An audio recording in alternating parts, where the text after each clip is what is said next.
राधे राधे दोस्तों। श्री राधे कृपा ज्योतिष में आपका स्वागत है दोस्तों। मैं हूं आपका एस्ट्रो मित्र पंडित ललित शर्मा। ज्योतिष और अध्यात्म की इस विशेष श्रृंखला में आप सभी का हृदय से स्वागत है दोस्तों। कुछ समय से मेरे पास इंक्वायरीज आ रही थी कि पंडित जी ये बताइए कि प्रॉपर्टी नहीं बन रही है, मकान नहीं बन पा रहा है, किस तरह से मकान बनेगा, कब बनेगा। क्योंकि अभी तक हम लोग एक रेंटेड मकान में रह रहे हैं, काफी समय से रेंट हम लोग पे कर रहे हैं, तो अब ये लगता है कि अपना मकान होना चाहिए।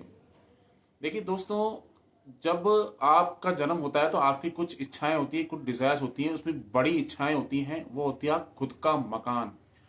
जब कोई व्यक्ति खुद के मकान में रहता है दोस्तों, तो बहुत ही सुकून और बहुत ही आनंद से उसका जीवन व्यतीत होता है। क्योंकि जब हम कुछ ही रेंटेड मकान में रहते हैं तो कुछ उसमें पाबंदियां, कुछ इसमें आपको देखोगे, आप कुछ समय से आप असहज भी महसूस करोगे कि आज का जो रेंट है वो बहुत ज्यादा हो गया है। तो इंसान सोचता है कि कहीं से थोड़ा सा लोन वगैरह लेके ईएमआई ले करके हम अपना ही मकान ले लें तो बेस्ट है। तो वो मैं आपको बताऊंगा वैदिक ज्योतिष के हिसाब से हम लोग कैसे देखें कि अपना मकान कब बनेगा। अगर आप ज्योतिष कर रहे हैं, अगर आपके पास कोई क्लाइंट आता है तो आपको कैसे उसको आसानी से बताना है। अगर आप ज्योतिष सीख रहे हैं तब भी आपके लिए विषय काफी महत्वपूर्ण है। मेरा आपसे अनुरोध है वीडियो को अंत तक देखना, ताकि आपको एक एक मैं चीजें आपको समझा रहा हूं, आप उसको अच्छे से समझिए, अपनी पत्रिका पे लगाइए। अगर आपके पास कोई चीज आ रही, कल क्लाइंट आ रहा है, कोई व्यक्ति आ रहा है चल के, तो उसकी भी आप पत्रिका में ये सूत्र लगाइए, आपको काफी अच्छा लाभ मिलेगा। तो अब मैं बात करता हूं दोस्तों। देखिए, जब भी हम लोग प्रॉपर्टी की बात करते हैं, जब भी हम लोग अपने मकान की बात करते हैं, तो हम लोग देखते हैं कुंडली के चतुर्थ भाव को।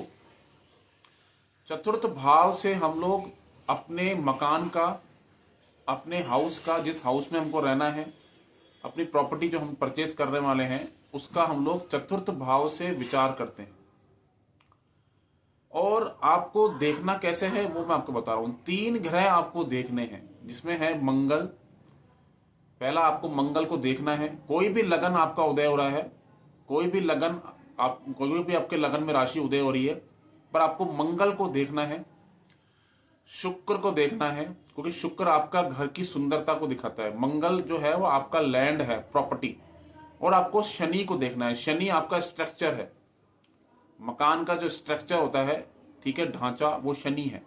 तो 3 ग्रहों को आपको देखना ही है, मंगल, शुक्र और शनि। ठीक है, इन तीनों को आप नोट कर लीजिए। जो भी आपका लगन उदय हो रहा है, इन तीनों को आप नोट कर लीजिए, इनकी क्या परिस्थिति है। फिर आपको देखना कैसे है, मैं आपको थोड़ा सा एग्जांपल भी दे देता हूं। ये देखिए, ये कुंडली का चतुर्थ भाव है, चतुर्थ भाव है ये कुंडली का। अब आपको देखना है कि चतुर्थ भाव में कोई क्रूर या पापी ग्रह विराजमान है। अगर है तो फिर ये प्रॉपर्टी मिलने में और आपको खुद का मकान मिलने में बहुत थोड़ी सी कठिनाइयां मिलेगा, बट थोड़ी कठिनाइयों का सामना करना पड़ेगा। ये आपका मेन जो है, अगर इसमें कोई चतुर्थ भाव में कोई क्रूर या पापी ग्रह बैठा होता है तो आपको प्रॉपर्टी मिलने में, अपना मकान मिलने में थोड़ा सा आपको दिक्कतों का सामना करना पड़ेगा, परेशानियों का सामना करना पड़ेगा। अगर मान लीजिए कोई पापी ग्रह, कोई क्रूर ग्रह नहीं बैठा हुआ है, जो चतुर्थेश, जो उसका 4th लॉर्ड है, कहीं वो 6-8-12 में तो नहीं चला गया, कहीं वो शनि से, राहु से, मंगल से पीड़ित तो नहीं हो गया। चतुर्थेश का अच्छे ग्रहों के साथ संबंध और चतुर्थेश का अच्छे भावों के साथ संबंध होना जरूरी है। अगर मान लीजिए शनिदेव विराजमान है, शनिदेव क्या है, आपको प्रॉपर्टी तो दिलवाएंगे, मकान दिलवाते, या शनिदेव देख रहे हैं या शनिदेव विराजमान है, डिलेड करवाएंगे, देरी करवाएंगे। और आपको यह भी देखना है कि अगर कोई ग्रह नहीं है विराजमान, अगर मान लीजिए कोई ग्रह देख रहा है, मान लीजिए 10वें भाव से कोई इस पे दृष्टि डाल रहा है, तो वो आपकी कुंडली में योग कारक है या मारक है, ये देख लेना आप। क्या वो योग कारक है? जैसे शनिदेव मान लीजिए आपकी कुंडली में योग कारक होकर 10वें घर से देख रहे हैं, प्रॉपर्टी मिलेगी, मकान मिलेगा, थोड़ी सी डिले हो गया और कुछ भी नहीं होगा। मंगल देव पीड़ित नहीं होने चाहिए। मंगल आपका राहु से, केतु से पीड़ित नहीं होना चाहिए। मंगल की डिग्री भी अच्छी होनी चाहिए।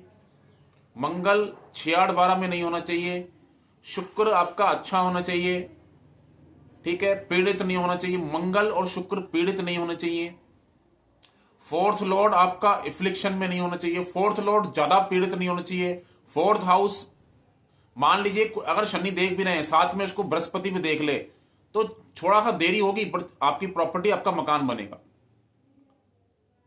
फोर्थ लॉर्ड की अच्छी पोजीशन है, फोर्थ हाउस में शुभ ग्रहों की दृष्टि है, तो आपको मकान मिलेगा। कब मिलेगा, अब यह भी क्वेश्चन है, कब मिलेगा? जब उस ग्रह की अंतर्दशा आएगी, प्रत्यंतर दशा आएगी, तब मिलेगा। जब गोचर में मंगल या शुक्र चतुर्थ भाव के ऊपर से गोचर करेंगे या फोर्थ हाउस से गोचर करेंगे, तब भी आपकी प्रॉपर्टी बनेगी। आप जो भी आप प्रॉपर्टी लेना चाहते हो उसमें आपको अच्छा खासा लाभ भी मिलेगा। अब मैं आपको एक चीज और समझा दूं, फोर्थ हाउस का बली होना अच्छा है, ज्यादा पाप संबंध नहीं होना चाहिए। बहुत ज्यादा पाप ग्रहों की दृष्टि या पाप प्रभाव नहीं होना चाहिए फोर्थ हाउस पे। और चतुर्थेश जो उसका फोर्थ लॉर्ड है, वो भी ज्यादा पाप प्रभाव में नहीं होना चाहिए।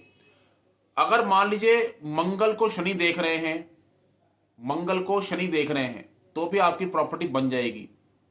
मंगल और शुक्र का संबंध आप में आपके बहुत अच्छा है आपकी कुंडली में, तो भी आपकी प्रॉपर्टी आसानी से बन जाएगी। अब आपको एक चीज और चेक करनी है, वो है D4। ये आपका D4 चार्ट है। D4 का मतलब होता है चतुर्थ भाव की सर्जरी। अगर मैं चतुर्थ भाव को खोल के रख दूं, अगर मेरे को चतुर्थ भाव की डीप एनालिसिस करनी है, अच्छे से इसको देखना है, और तो मेरे को D4 पे जाना पड़ेगा। D4 में भी मैं आपको जो चीज समझा रहा हूं वो आप अच्छे से समझ लेना। अगर मान लीजिए D4 के लगन पे पाप प्रभाव है, लगन पे, तो जो आपकी प्रॉपर्टी लेने की इच्छा है, जो आप प्रॉपर्टी लेना चाहते हैं, काफी समय से आपकी इच्छा है, जो डिजायर्स है, वो पूर्ण होने में बहुत समय लगेगा और उसमें बहुत प्रॉब्लम्स आ सकती हैं। अगर इसमें आपके लगन भाव पे किसी पूरे प्राप्ति ग्रह की दृष्टि है, शनि की दृष्टि हो, मंगल की दृष्टि हो, खासकर आपके लगन पे, तो आपकी जो इच्छा है वो उसको पूर्ण होने में काफी प्रॉब्लम्स आएंगी लगन पे। अगर शुभ ग्रहों की दृष्टि है, जो आपकी इच्छा है, जो आपकी डिजायर्स है, वो बहुत ही आसानी से पूर्ण हो जाएगी और आपको लाभ भी मिलेगा। अब आपको इसी में चेक करना है फोर्थ लॉर्ड। ये फोर्थ लॉर्ड जो है, ये वापस आपका किसी भी कंडीशन में खराब नहीं होना चाहिए। फोर्थ लॉर्ड का संबंध आपका खराब नहीं होना चाहिए। किसमें? D4